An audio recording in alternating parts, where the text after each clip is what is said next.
People are horrified after knowing how much it really costs to fully charge their Cybertruck.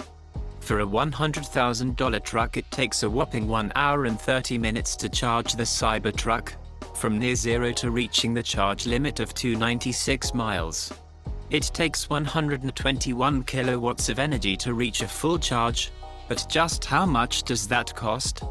In California, the rate of electricity is 61 cents per kilowatt. That's 121 multiplied by 0.61, that is $73 to charge the truck to 100%.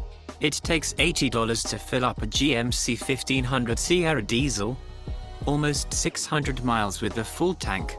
Oh, and it only takes 4.5 minutes to fill up. One of the owner towed his Model S from Florida to Iowa.